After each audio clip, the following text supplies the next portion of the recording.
first play today, we're going to see we have a few players highlighted. We're going to be looking at the defensive end, the left tackle, and the left guard. Our referee does a really good job of concentrating and staying with the block to see a legal block first by the left tackle. The left tackle engages high and is in legal blocking position. He then goes low, which is legal, but then we have another block by our left guard that is an illegal block below the waist and properly flagged by our referee. Good job of catching this foul. If you need a rules reference for these blocks, look in the rule book 2.17.2 A, B, and C on page 32. You can also look at rule 9.3.3 A and B on page 72. Our next play involves an illegal block below the waist by the defense.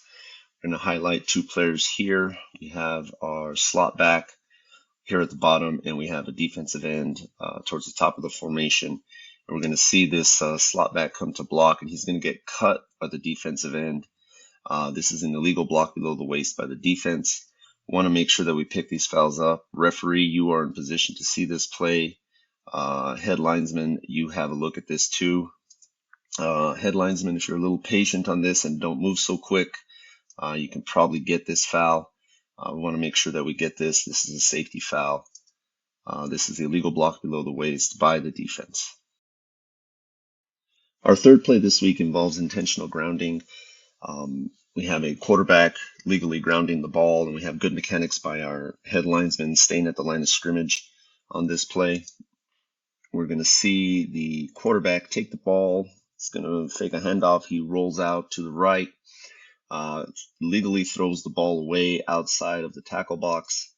He's going to get back to the line of scrimmage, and if you take a look at the position of our head linesman, he is in great position at the line of scrimmage to judge whether or not this ball makes it all the way back to the line of scrimmage. And so we do a good job on this play of making sure that we rule this correctly as a legally grounded ball. The rules reference for this play is going to be Rule 7.4.5 D2 A, B, and C. Forward passes legally grounding the pass to save yardage. Page 63 and page 64. The other thing we want to talk about on this play are the illegal men downfield. You can see number 77, he's right there at about the 45, and we're going to have number 51 get way downfield on this pass.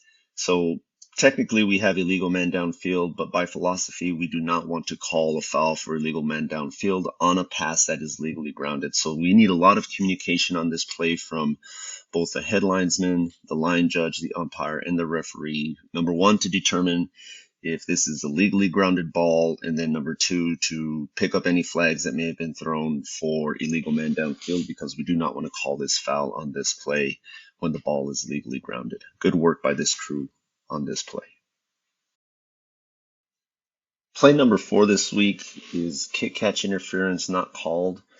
We're going to take a look at this play. We're going to have a punt that's very short, and we're going to see the kicking team player interfere with this returner right here. Our back judge, it's a little blurry, but our back judge is in really good position on this short punt. He's at a good angle, and he's got a good depth of about 5 to 7 yards. It looks like it's closer to 7. And the ball's going to come down, and that returner is going to get blocked and not be allowed to return this ball. So we want to make sure that we see the contact and flag this appropriately. Now, our back judge does a really good job of not moving a lot. He's walking up at a nice steady pace to keep his cushion.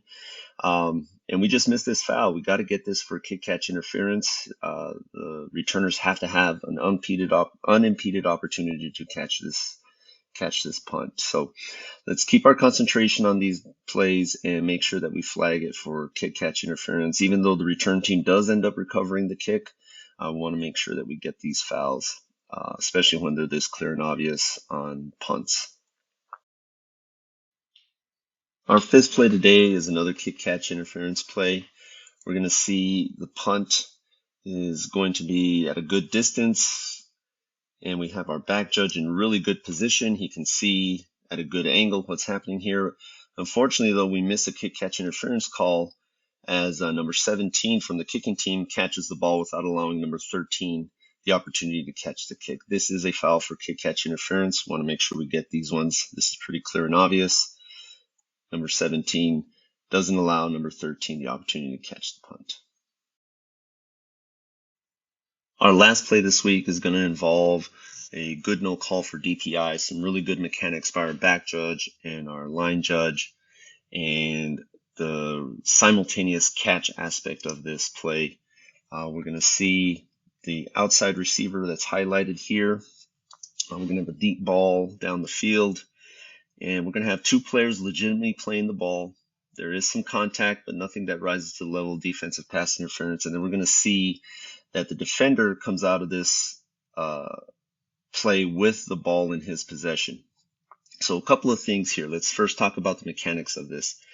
As this play develops, our back judge is giving ground, our line judge is staying on the line of scrimmage and not moving down with the receivers. Right there, we see the line judge start to turn, but he's not in a full sprint. He's just kind of moving down the field. We can't see it, but I assume he's moving down the field.